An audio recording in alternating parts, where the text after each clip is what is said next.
अस्सलाम वालेकुम everyone, this is Afsa Mohammad Asif, your business and accounting instructor. अच्छा, लास्ट क्लास में हमने क्या कवर किया था? लास्ट क्लास में हमने पेपर पैटर्न डिस्कस किया था और मार्जिनल एंड एब्जॉर्प्शन कॉस्टिंग का फॉर्मेट डिस्कस किया था। थोड़ा सा इसको रिवाइज कर लेते हैं।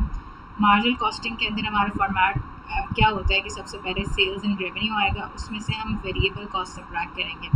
Opening inventory, direct material, direct labour, production overheads and then closing inventory. इसको सब क्लोजिंग इन्वेंट्री क्या होती है? लेस होगी। तो यहाँ पर आपके पास वेरिएबल कॉस्ट आ जाएगी। रेवेन्यू में से वेरिएबल कॉस्ट माइनस करेंगे तो आप लोगों के पास कंट्रीब्यूशन आ जाएगा। कंट्रीब्यूशन में से हम फिक्स कॉस्ट माइनस करेंगे, जितनी भी क्वेश्चन में फिक्स कॉस्ट है, fix admin cost, fix selling cost, जो भी फिक्स कॉस्ट है उसको माइनस कर देंगे तो हमारे पास प्रॉफिट और लॉस फॉर द ईयर आ जाएगा। देन हमने एब्जॉर्प्शन कॉस्ट स्टेटमेंट देखा था। दोनों में एक बेसिकली डिफरेंस क्या था?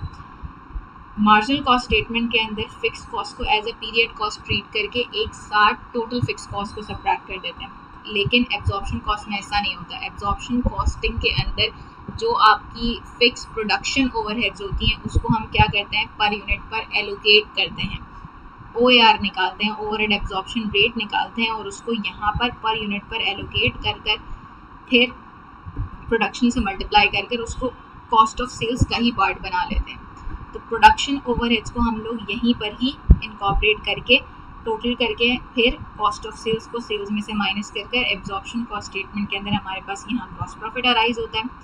अच्छा, फिर ग्रॉस प्रॉफिट के बाद आपने देखना होता है ओवर या अंडर एब्जॉर्ब। ओवर या अंडर एब्जॉर्ब किस केस में आता है?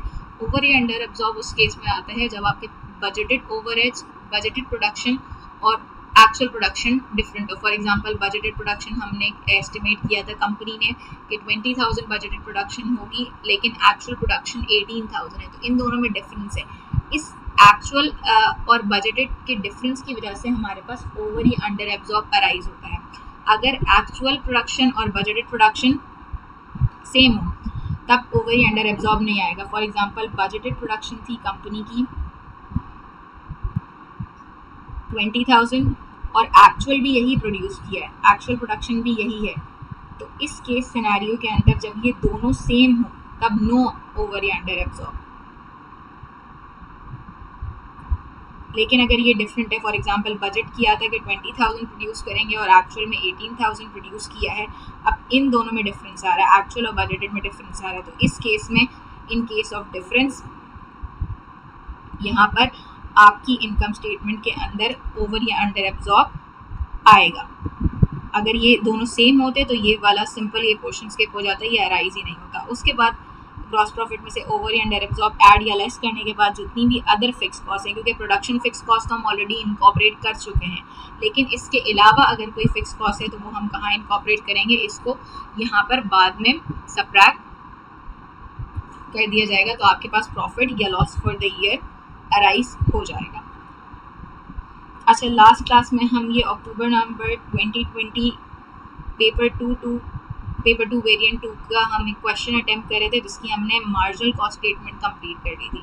तो आज हमने एब्जॉर्प्शन कॉस्ट स्टेटमेंट बनानी है। Going back to the question में हमारे पास इंफॉर्मेशन क्या अवेलेबल थी, इसको ज़रा दोबारा रीड कर लेंगे। देखें, Kevin currently uses marginal costing but is considering to changing to absorption costing. The following budgeted information per unit is available. Question में आपके पास सेलिंग प्राइस गिवन है, दैट इज $20। अच्छा, ये इन्फॉर्मेशन सारी पर यूनिट के ऊपर है।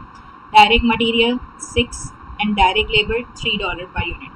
बजटेड प्रोडक्शन जो है आपके पास 20,000 यूनिट्स पर मंथ है and budgeted fixed overheads are 100,000 per month. At 1st January there was no inventory held. तो 1st January के अंदर no inventory, it means January के महीने में there is no opening inventory.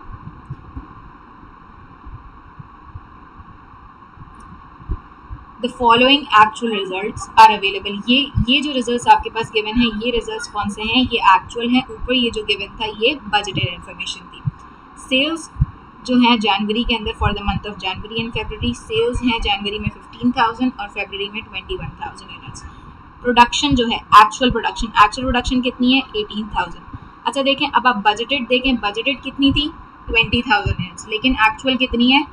18,000। अब इन दोनों में डिफरेंस है, इन दोनों में डिफरेंस है, यस। तो इसका मतलब यहाँ पर आपके पास इन केस ऑफ डिफरेंस यहाँ पे ओवर या अंडर एब्जॉर्ब अराइज हो रहा है, तो इनकम स्टेटमेंट के अंदर ओवर या under absorb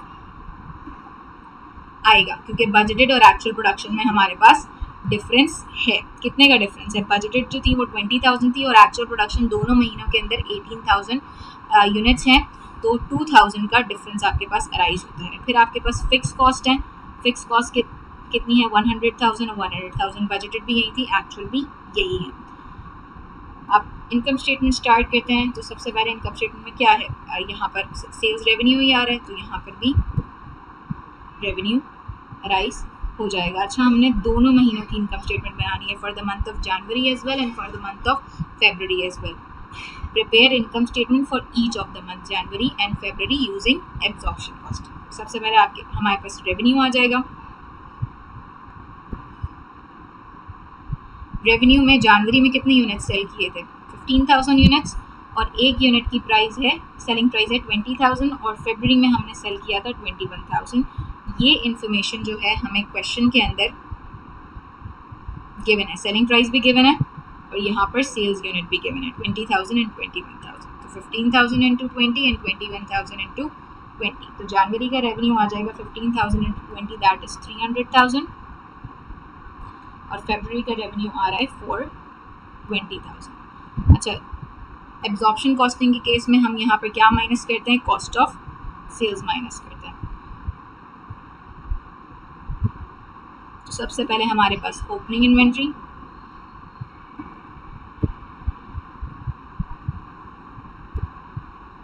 cost of production,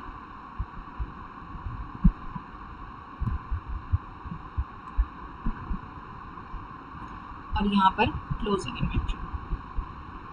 अच्छा, जनवरी के मंथ में तो कोई ओपनिंग इन्वेंट्री थी नहीं, क्वेश्चन में हमें गिवन था at 1 January there was no inventory held. तो for the month of January कोई ओपनिंग इन्वेंट्री नहीं है, तो यहाँ पर सिंपली हम डैश डाल देंगे। कॉस्ट ऑफ प्रोडक्शन के लिए हम यहाँ पर एक वर्किंग करेंगे, कॉस्ट ऑफ प्रोडक्शन। अच्छा देखिए, कॉस्ट ऑफ प्रोडक्शन में एब्जॉर्प्शन कॉस्टिंग के अंदर यहाँ पर क्या चीज़ें आ जाएंगी? डायरेक्ट मटेरियल आ जाएगा, डायरेक्ट लेबर आ जाएगा। क्वेश्चन के अंदर अगर आप नोट करें तो यहाँ पर आपको वेरिएबल कॉस्ट के अंदर डायरेक्ट मटेरियल गिवन है और डायरेक्ट लेबर गिवन है, वेरिएबल प्रोडक्शन ओवरहेड नहीं गिवन है। अगर गिवन होता तो हम उसको भी कॉस्ट ऑफ प्रोडक्शन का पार्ट बनाते, लेकिन यहाँ पर नहीं है, तो सिंपली हम उसको छोड़ देते हैं। फिर मैंने क्या कहा था कि एब्जॉर्प्शन कॉस्टिंग स्टेटमेंट पे ये जो फिक्स्ड ओवरहेड्स हैं, हम इसको क्या करेंगे? हम इसको पर यूनिट पर एलोकेट करेंगे। तो इसके लिए हमें OAR निकालना पड़ेगा। तो OAR का, ओवरहेड एब्जॉर्प्शन रेट का, हमारे पास फॉर्मूला है budgeted fixed overheads divided by budgeted production unit, budgeted units. तो यहाँ पर बजटेड फिक्स्ड ओवरहेड्स हमारे पास कितने थे? 100,000 है, और बजटेड प्रोडक्शन है 20,000 यूनिट्स। तो 20,000 को डिवाइड कर, 100,000 को 20,000 से डिवाइड कर देंगे, तो ये आपके पास आ रहा है $5। तो $5 आपकी fix production overheads per unit आ रही है। अब ये पर यूनिट पर निकाल कर हम इसको मल्टीप्लाई करेंगे with the units produce. Units produce हमारे पास कितने हैं? 18,000 है। तो यहाँ पर कॉस्ट ऑफ प्रोडक्शन के लिए हम वर्किंग कर रहे थे, डायरेक्ट मटेरियल, डायरेक्ट लेबर, और यहाँ पर आ जाएगा fix production overheads. Direct material आपको क्वेश्चन में कितना गिवन है? डायरेक्ट मटेरियल गिवन है 6, डायरेक्ट लेबर इज 3, और वेरिएबल फिक्स प्रोडक्शन ओवरहेड्स अभी हमने निकाला, that is $5। Variable production overheads given नहीं है, तो इसको हम सिंपली स्किप कर रहे हैं।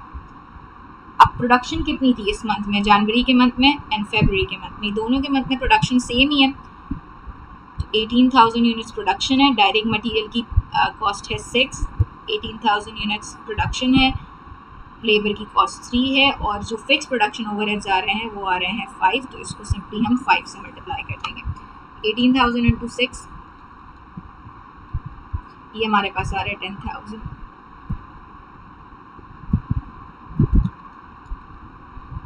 1,08,000। 18,000 इंटू 3, ये हमारे पास आ रहा है 54,000, और 18,000 इंटू 5, ये हमारे पास आ रहा है 90,000। इन सबको ऐड कर देंगे तो हमारे पास कॉस्ट ऑफ प्रोडक्शन कैलकुलेट हो जाएगी।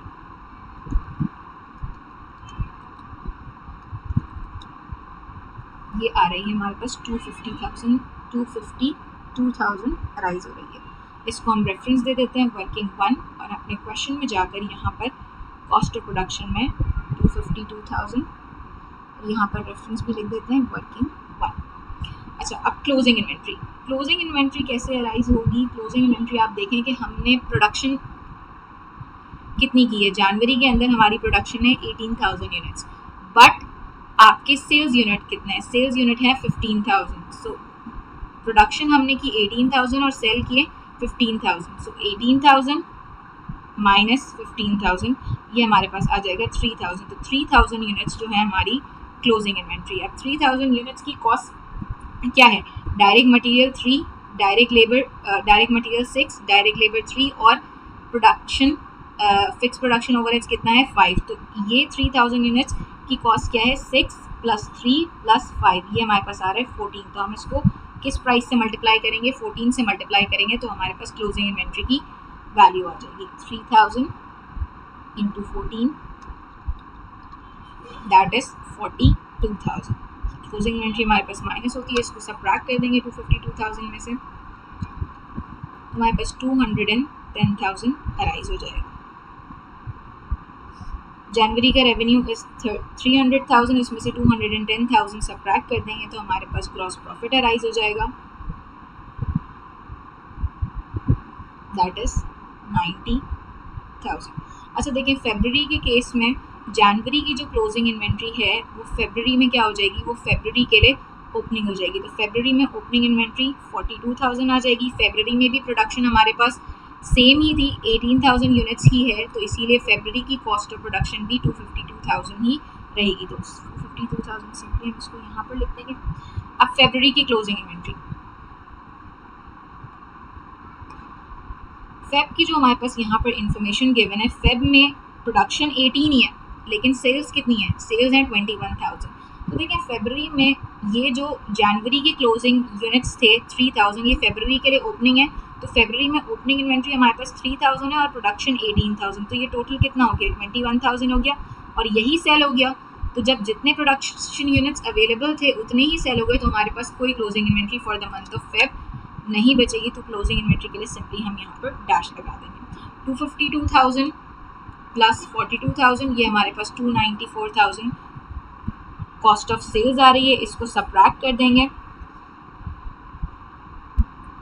तो हमारे पास फरवरी का ग्रॉस प्रॉफिट अराइज हो जाएगा। फरवरी का रेवेन्यू हमारे पास 420,000 था, इसमें से 294,000 माइनस कर देंगे तो 126,000 आपके पास ग्रॉस प्रॉफिट अराइज हो रहा है। अब देखें क्वेश्चन में हमने यहाँ पर पहले ही देख लिया था कि बजटेड प्रोडक्शन यूनिट्स में और एक्चुअल प्रोडक्शन यूनिट्स में डिफरेंस है। कितने का डिफरेंस है? 20,000 एंड 18,000, 2,000 यूनिट्स का डिफरेंस है। जब इसमें डिफरेंस है तो ओवर या अंडर एब्जॉर्ब अराइज होगा। अच्छा, ओवर अंडर एब्जॉर्ब किस पर अराइज होता है? इस कॉस्ट पर अराइज होगा, fix production overhead per unit पर।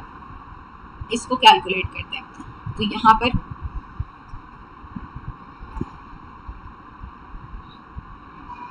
हमने देखे हमारा बजटेड जो प्रोडक्शन यूनिट्स था वो 20,000 था और एक्चुअल प्रोडक्शन यूनिट्स 18,000 है, तो हमने एक्चुअल कम प्रोड्यूस करे हैं, इसीलिए ये अंडर एब्जॉर्ब है। अंडर एब्जॉर्ब की अमाउंट कैसे कैलकुलेट होगी? जो अंडर एब्जॉर्ब यूनिट्स थे वो 2,000 थे, 2,000 कहाँ से आया? 20,000 माइनस 18,000, और इसको किस cost per? Fix production overhead per unit पर इसको लिखेंगे तो 2,000 × 5 हमारे पास 10,000 आ जाएगा। इस 10,000 को अंडर एब्जॉर्ब है, इसीलिए हम इसको सबट्रैक्ट करेंगे। फरवरी में भी यही है, जनवरी में भी यही है, इसको माइनस करने के बाद हमारे पास आ जाएगा 80,000, तो माइनस बाद में कर लेंगे। देन हम यहाँ से फिक्स कॉस्ट जो हमारे पास थी वो ऑलरेडी हमने इनकॉर्पोरेट कर ली थी। इनकॉर्पोरेट फिक्स कॉस्ट हमने सारी यहाँ पर प्रोडक्शन ओवर फिक्स कॉस्ट थी और कोई अदर फिक्स कॉस्ट नहीं है, तो वो हमने इधर कॉस्ट ऑफ प्रोडक्शन में ही इधर इनकॉर्पोरेट कर ली है, तो हम दोबारा से इसको नहीं लिखेंगे। सिंपल इसको माइनस करने के बाद हमारे पास यहाँ पर profit for the month of January and profit for the month of February arise हो जाएगा। 90 - 10,000 हमारे पास 80,000 आ रहा है। और 126 माइनस 10,000 आपके पास 116,000 अराइज हो रहा है। यहाँ तक हमारी एब्जॉर्प्शन कॉस्ट स्टेटमेंट कंप्लीट हो